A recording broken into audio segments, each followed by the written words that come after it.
thing. Anyways, hopefully you're doing all right. I'm going to just jump right into this comment. And if I can remember how to do some of my stuff over here, it might help me out. Anyways, this is from one of my older videos, my pre-beard videos, from when talking about don't reach out to your ex. And one of the things, this comment is going to go through a lot of what this video is about, or what the original video is about. But let me just jump into it. I'm going to read through it, and I'll talk a little bit about it as we go. And the person says, I made a mistake and agreed to meet with an ex when he suggested after 3 months of no contact. It was the worst decision ever. Like my wound was hurting again. I'm going to talk about that in a minute. I felt absolutely broken after talking, like something is wrong with me, and seeing he got over already and I completely didn't made me feel weak and not worth anything. After that, I deleted him on all social media and blocked him. Don't want to do that anymore and go through that pain. Don't make illusions about a person. Now, here's the thing. And this is one thing I think a lot of us get caught up in on these situations. And that is, once we have some distance, that bit of no contact. And if you don't know what no contact is, it's whenever you make the decision that the person that is your antagonist, so to speak, whether that's a relationship, a family member, whatever the case may be, and you decide that being around that person is toxic and not healthy for you. So you go no contact. This is very different from the silent treatment or discarding somebody. It really boils down to the intent, the reason why you're doing what you're doing. For no contact, the reason why is to protect your sanity. But here's the dirty little secret about no contact that a lot of people don't really talk about. And this is something that I experienced myself. And that is, when you go no contact, it's hard at first. Once you get some distance and you start feeling some peace and you feel like your life is starting to get back to some normality, you feel like, I got this. This person does not have that hold on me anymore. I am not worried about this person anymore because I have healed from it. It's been, like in this person's case, it's been 3 months. I have nothing to worry about. And then, you break no contact. Now let me just pull this back up. Because I made a mistake and agreed to meet. Guys and gals in this particular situation, stay no contact. Unless you have children and you have no ability to code no contact, then refer to my video, Hybrid No Contact. Go to my main, if you're listening to this podcast, just surf on over to youtube.com, look for Dad Surviving Divorce DSD, go to my main page, scroll down, Mindset for Narcissistic Abuse Recovery, the very first video in that playlist, which is called Hybrid No Contact, will help you. Here's the thing. And see, here's part of also the issue on this is that it's actually it's good to test, kind of, because then you can gauge how your recovery is actually going. And in this particular person's situation, it was, as they say, it was the worst decision ever. Like my wound was hurt again. I felt absolutely broken after talking. Like something is wrong with me, and seeing he got over it, yada, yada, yada. Here's the reality. And it's kind of weird. And what I'll say on this is when I felt this way, I thought everything was great. Felt the exact same way. Ended up, I can't even remember the details, but I do know that when I had to interact with the ex, It was a gut wrenching experience that felt like it ripped the scab open on the wound, and like no time had passed, and you were right in the middle of the muck. You have to take the no contact time and work on yourself. Personally, I would highly encourage you not to interact, to not get with somebody again, whatever the reason might be, because it's a dangerous move for you, for your peace, for your emotional stability. If you find that you do, now hopefully you don't like, oh, sure, let's go meet for coffee. Hopefully it's more of a chance.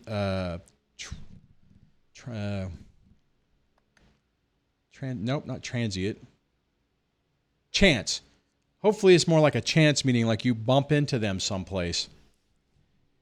And here's the reality is after that meeting, if you feel like you have an emotional crash, it means you have not healed from the experience. You're still holding trauma. You're still holding post-traumatic stress disorder issues. Might even be complex post-traumatic stress disorder. PTSD is the normal, like, oh, I went to war, I was in an accident. Now every time I hear, screeching tires, I relive and smell the experience. Like PTSD is tied to an experience, right? You feel like you're back in that moment. You can feel it, taste it, smell it, the whole 9 yards. Complex post-traumatic stress disorder, on the other hand, you'll have this range of emotions, kind of like what this person, let me pull this back up, is talking about. But it's more of a grab bag of emotions, and you don't really feel where they came from. I mean, in some ways you do, because you'll more than likely be reminiscing about the person and stuff like that. If you find yourself in that scenario where that is happening, then you need to recognize that there's still more work to do and put in the work. And now the other thing I'll say to just add into this, another way to test yourself without actually interacting with the person is keep an eye out on how you respond to conversation and events with other people.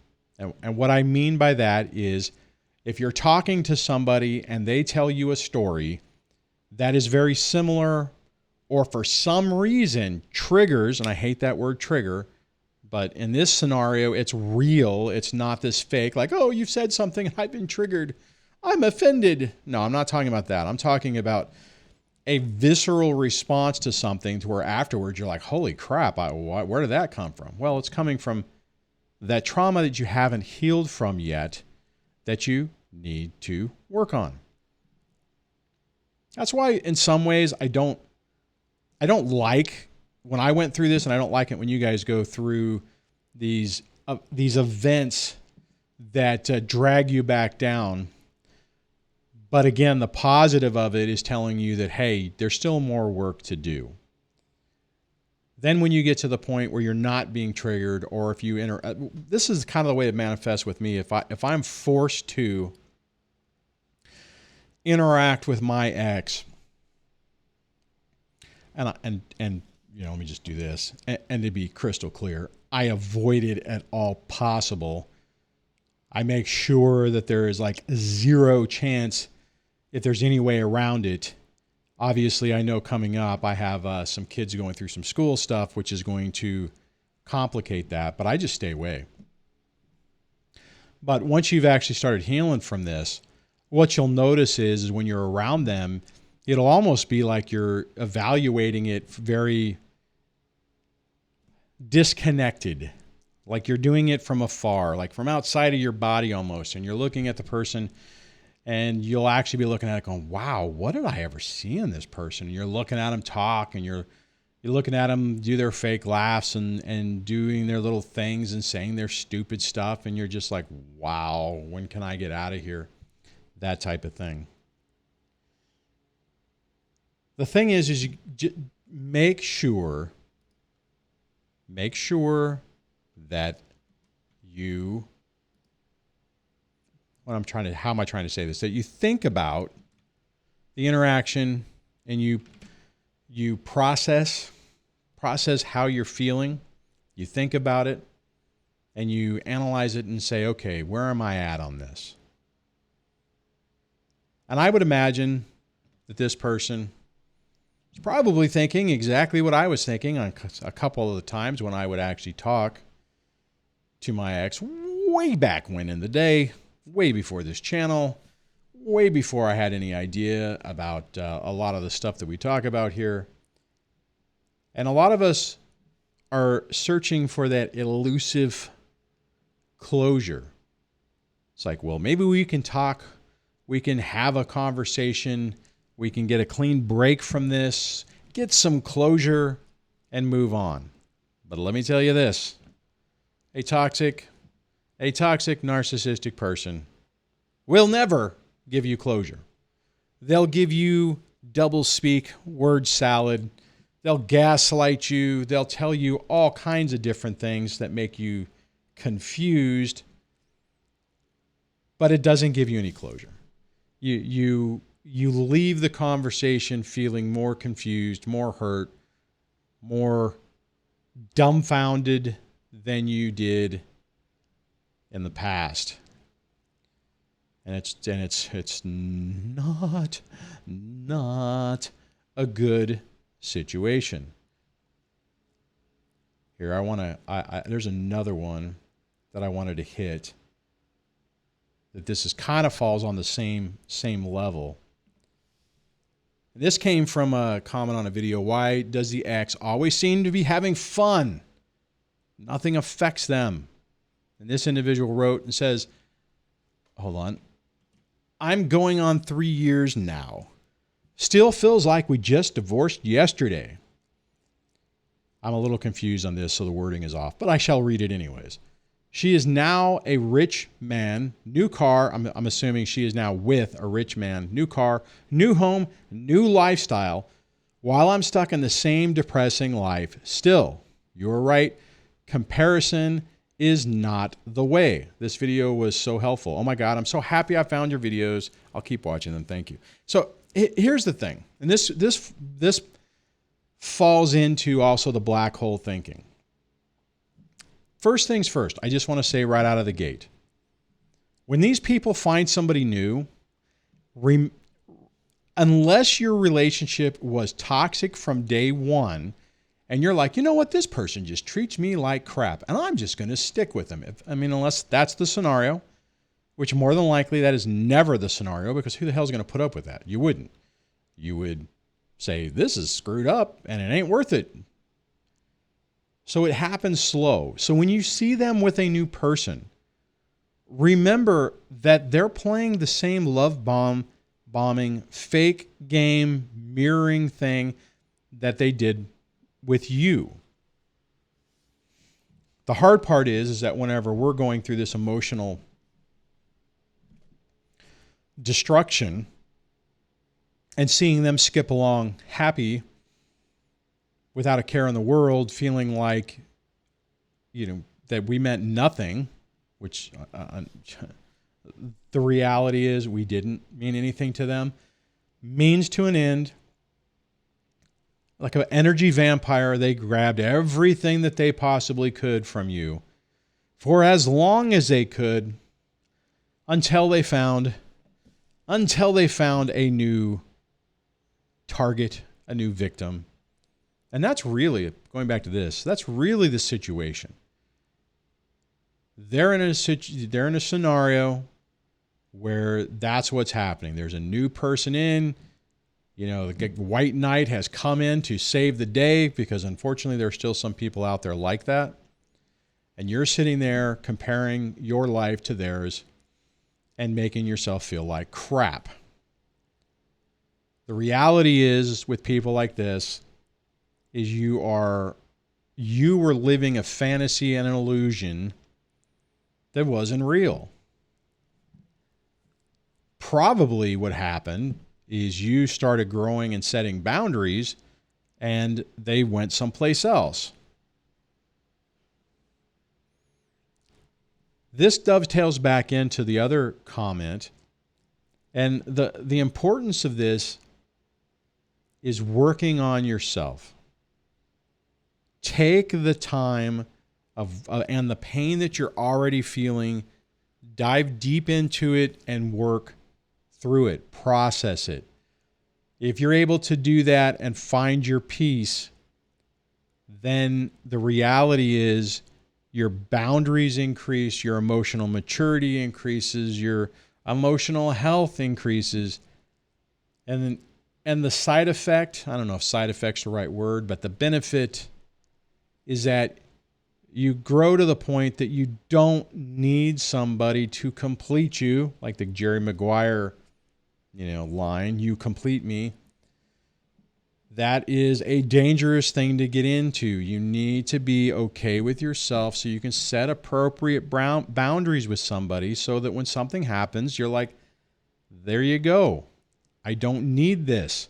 And if you find, and the crazy part is, let me just finish that thought. If you find, a better, a rich person and your life just turns into butterflies and rainbows, at least the trauma is done with you. And a thing I just want to say is what this guy's saying, with his ex, I used to fear this. I'm like, oh my God, she's going to find a rich person, a person doing better than me, and they're going to have new cars and a new house and a pool and a boat and go on vacations, and the kids are going to come over and say, "Daddy, Mr. Tom, he's so great, and he bought me this and bought me that, and we got a pool, and blah, blah, blah." And it's going to be just like a dagger in your heart. That's what I thought. And I'll tell you, the crazy part is even if they don't do that, just the fact that it's like you didn't matter, it's like you were erased in a moment.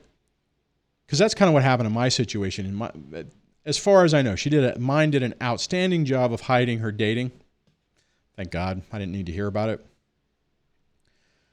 But the reality is that when it was like I was replaced with nobody, that freaking hurt too. It was like, holy crap, I meant nothing. 22 decades meant nothing, it's hard. So just remind yourself that when that's going on, it's not real. It's freaking fake. They're playing their own little game. They're doing the same crap that they've always done. And as a result of that, they are